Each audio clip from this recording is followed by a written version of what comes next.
Hey guys, welcome back to my channel. My name is Akeisha and I'm so glad you're here.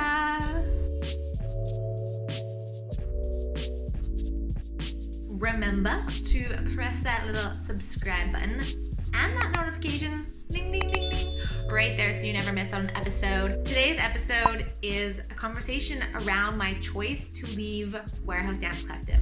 Yep, you read it, you're hearing it. As of April of this year, 2019, I officially stepped away from my co-artistic role, choreographer and dancer under Warehouse. And I thought I would never say that in my life. From 2014, Warehouse has been my baby.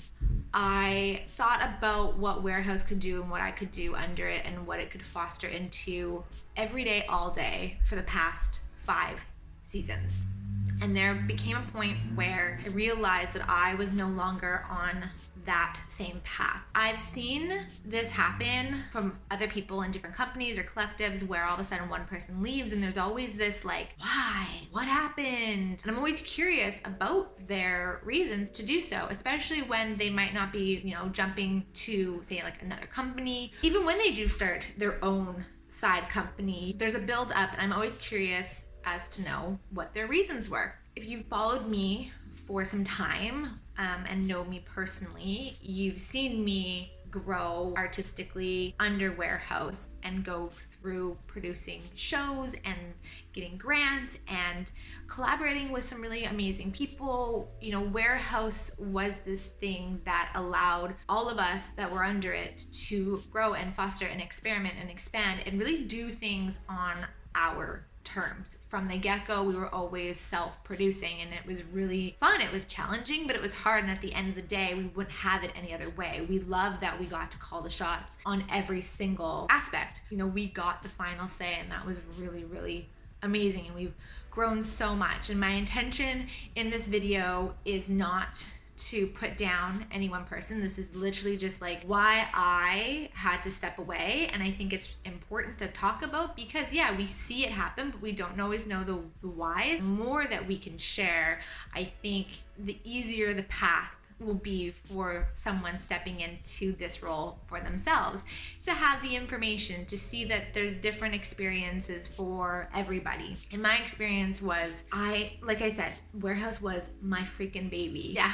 why the fuck did I leave? That's a great question. But when I realized that I was no longer aligned with the hopes and the dreams and the vision and the path that Warehouse is going on, it was really hard and confronting, and I felt shame and I felt guilt because it was never ever my intention to be a solo artist 100%, and it was never my intention to leave Warehouse to Megan for her to do it on her own. Like, that was never my intention, but I had to honor and I have to honor the path that I've been going on, which has led me to this moment where I'm no longer artistic director, and it breaks my heart, but I have to trust that the decisions that I've made along the way are leading me to something, and I just have to trust in that process and not try and fight, because when I was fighting, that's when there was so much resistance and so much frustration and literally fighting internal, this isn't working, when are you gonna get the hint, Akeisha, you are literally battling yourself right now.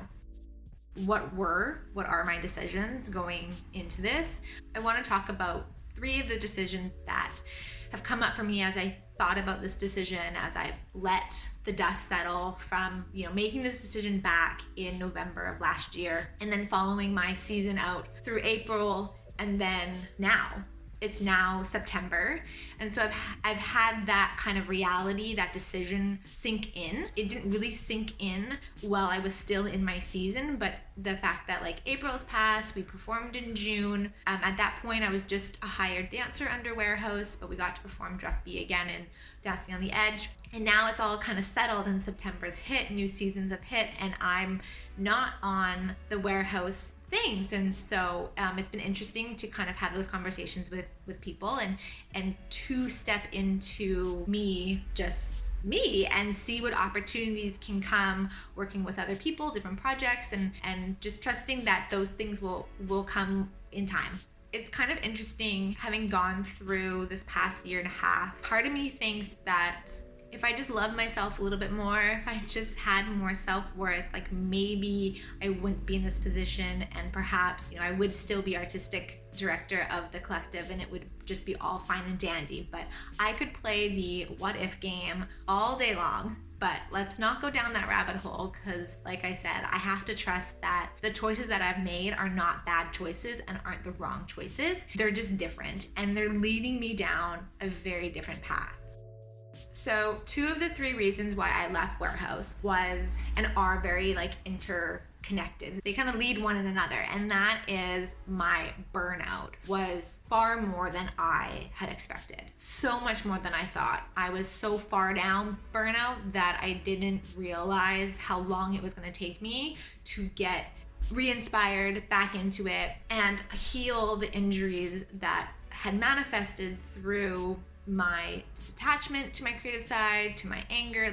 I see my injuries as manifestations of not paying attention to what my body was needing, how I was feeling, how I wasn't aligned. All the shit that I was piling on myself emotionally festered and just manifested in the form of injuries and imbalances in my body. So I've talked about that before, and I recently had a podcast about taking a break was the greatest gift I could give myself, because I didn't realize how far gone from my creative flow I really was. And taking a break artistically, the last year, I really stepped away from the artistic role in WAREHAUS, and I needed to, but what I didn't realize is how that separation was so much more than just superficial and just one layer. It had a lot of layers of needing to have separation to heal emotionally, heal myself as a female and how I view myself. Self-worth, self-acceptance is a huge topic, and it's something that I had to concentrate on and build, and I'm still building it, and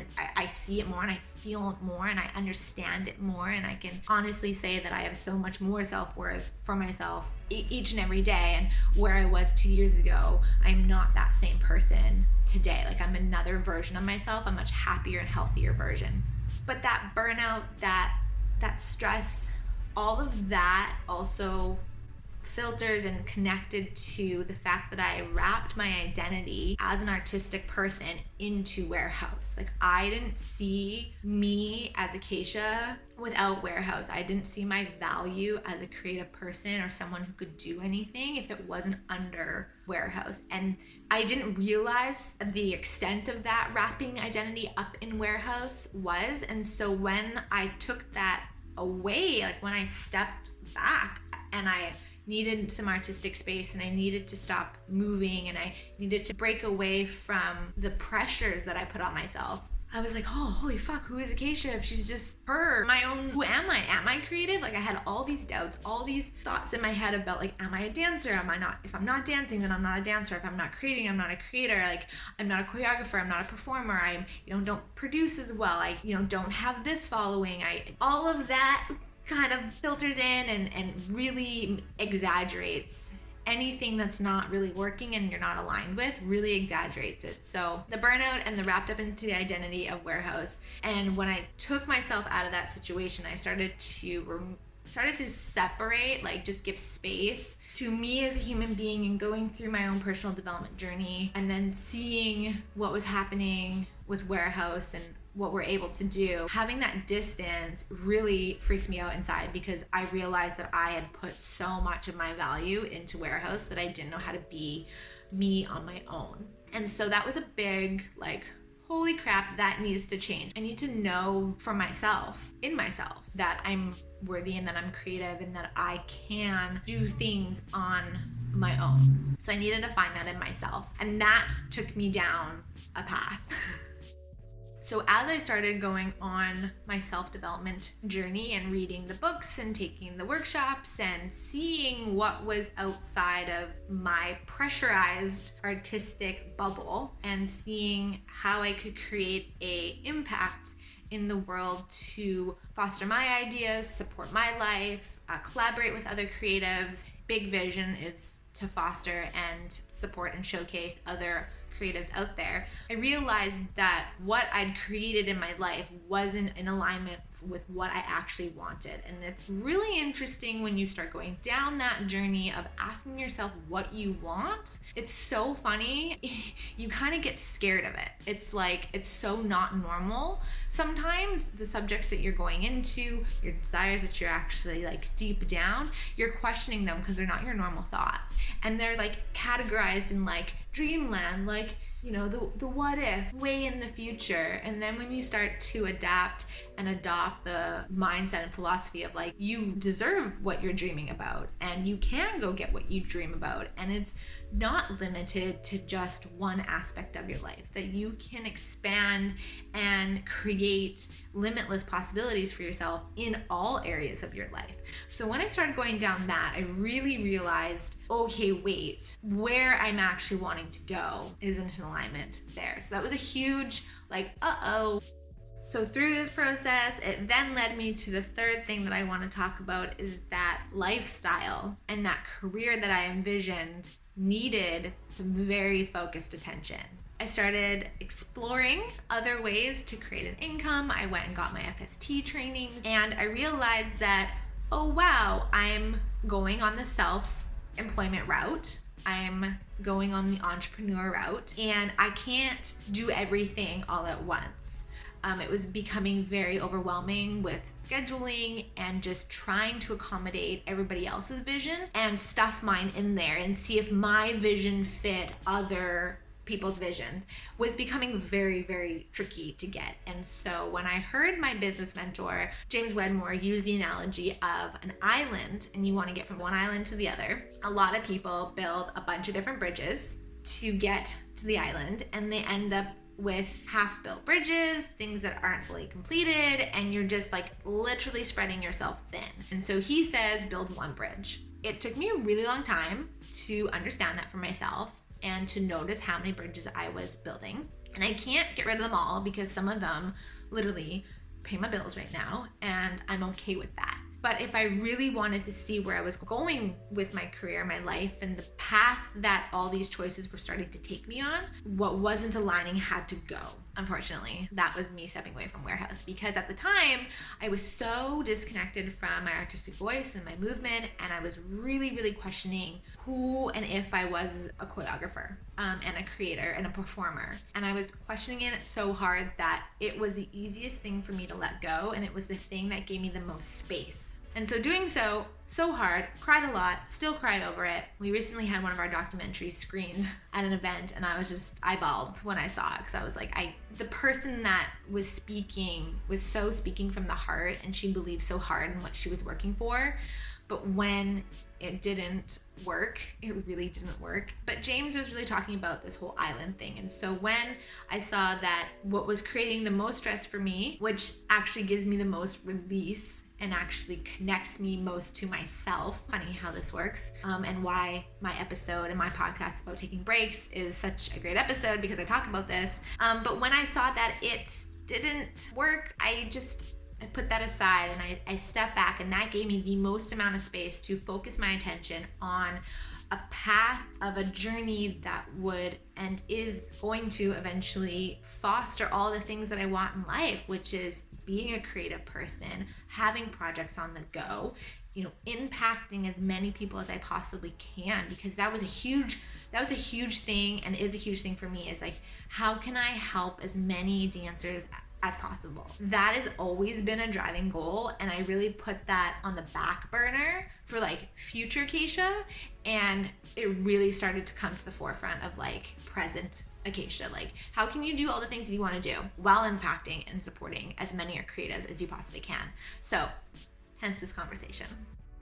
So those were some of the reasons why I left Warehouse. I was burnt out, and I was too wrapped up in it, and I needed to create space. And by creating space, it took me down a different path, and it's created opportunities and visions and interests in something different. And I really like where that direction's going. I want to see this come to life, whatever this is, whatever I'm building, really come. And my creative side is coming back. I'm really excited to take you behind the scenes of my new solo this year. It was funny because I really thought I was going to take a break from being a creative, but I got back on stage and people were like, no, you cannot stop. And the universe was was like, no, here's a grant so that you can complete your project that you've been wanting to complete for like 3 years. So go do it.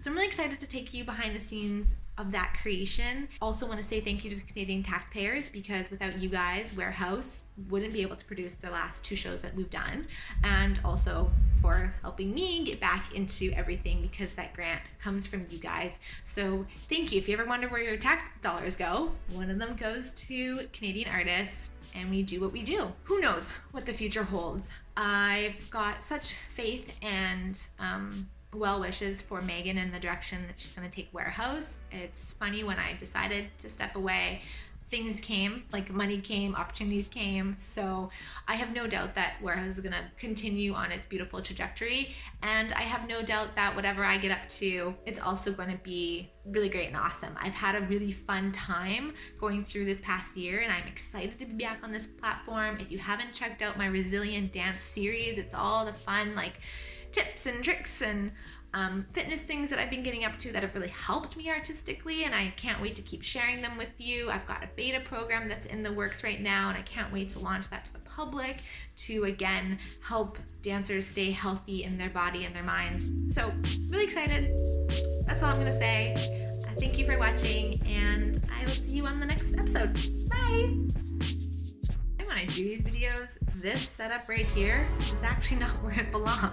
I'm like, why would I put a plant in front of the door? That's usually what my house looks like, right into the closet. I don't like closed doors. I don't know why, but I keep my cupboards in my kitchen closed, but doors in the house,